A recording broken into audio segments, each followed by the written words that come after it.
Cruel and Unusual Punishment by Vanessa Contreras, Lena Villa, and Thomas Linevetter.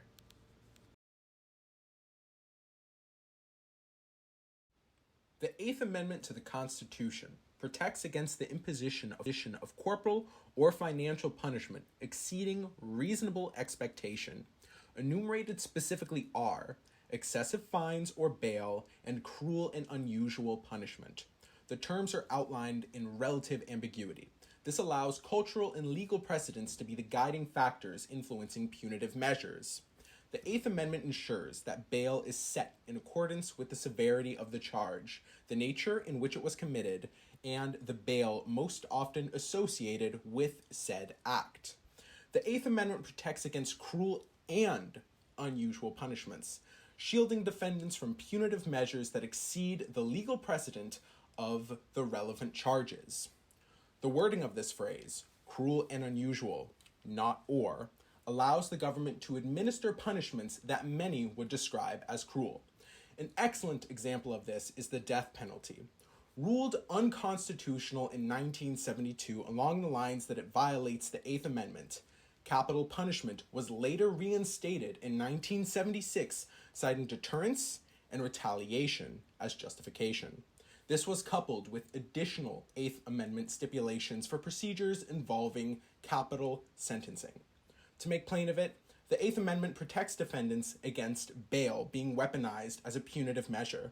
For example, someone committing burglary would not typically receive the same bail as a prolific white-collar fraudster.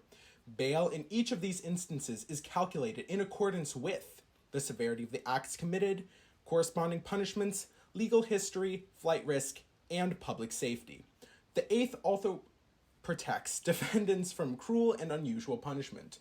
Cruelty alone does not ensure defendants will be protected. The government is free to administer cruelty if the precedent is well established, as seen in the practice of imprisonment and deportation.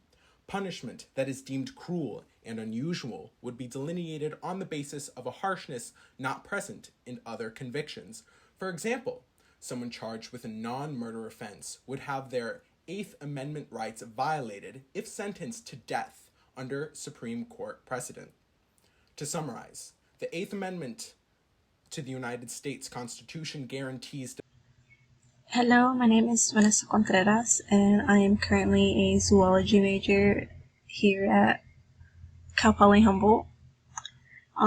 For this project, the section I decided to do was Supreme Court decisions because I found it interesting with the number of laws that they ruled against and ruled in favor of.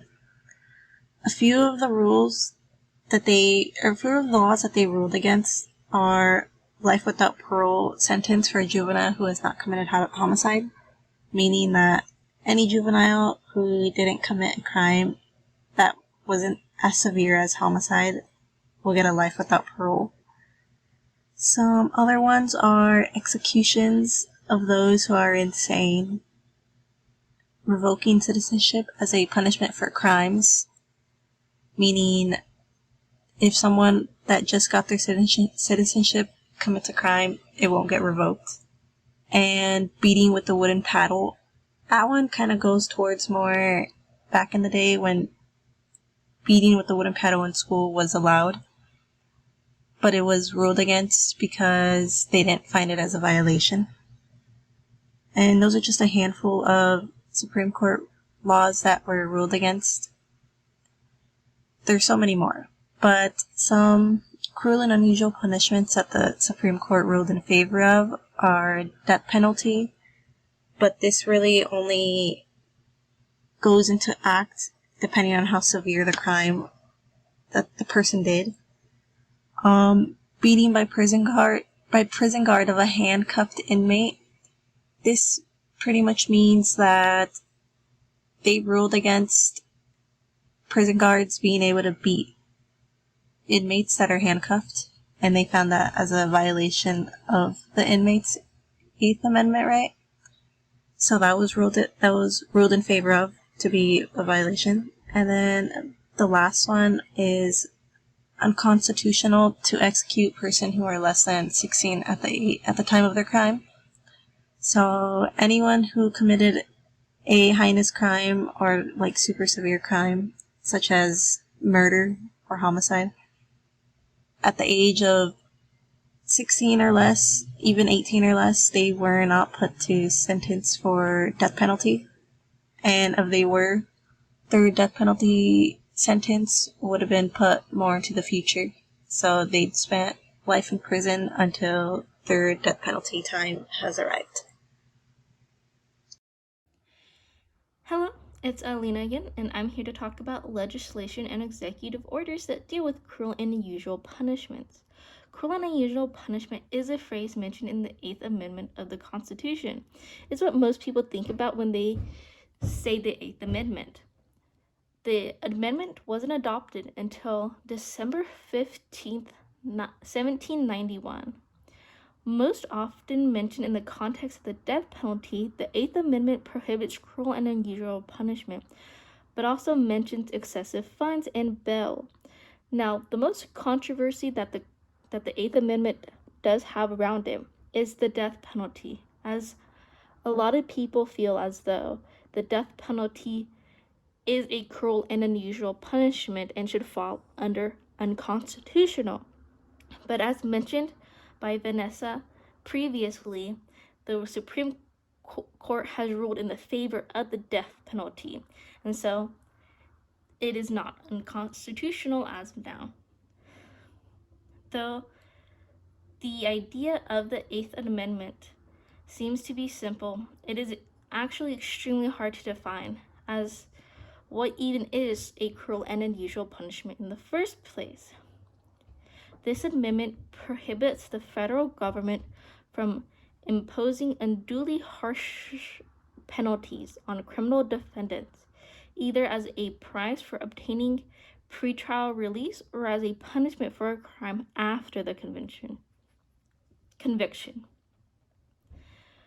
So, what stands as cruel and unusual is constantly changing, as something that might have been seen as okay in the 1800s would not be okay in the modern time that it is today.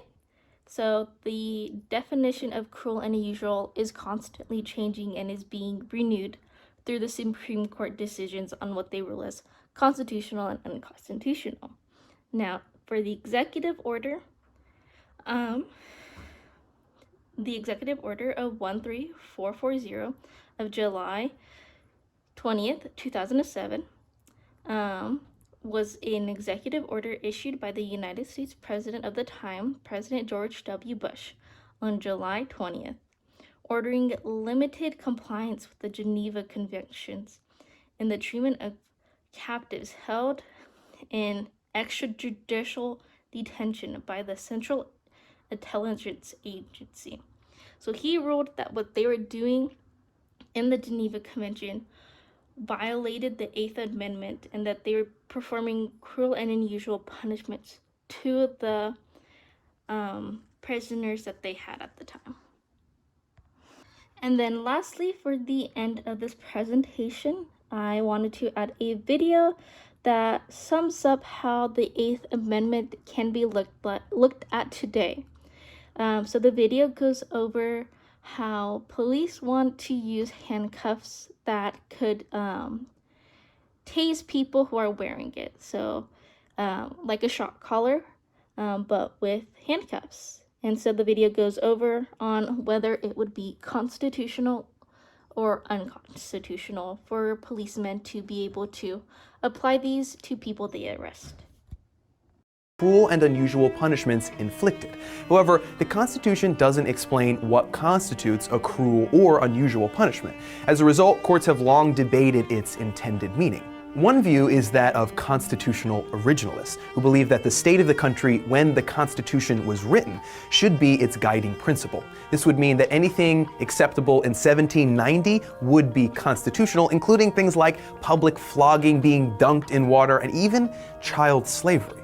More realistically, the Supreme Court tends to use evolving standards of decency based on public opinion. This is established by how state judges and juries around the country tend to rule. For example, in 1977, the Supreme Court decided that giving the death penalty in rape cases was unconstitutional based on the fact that only one state allowed that punishment.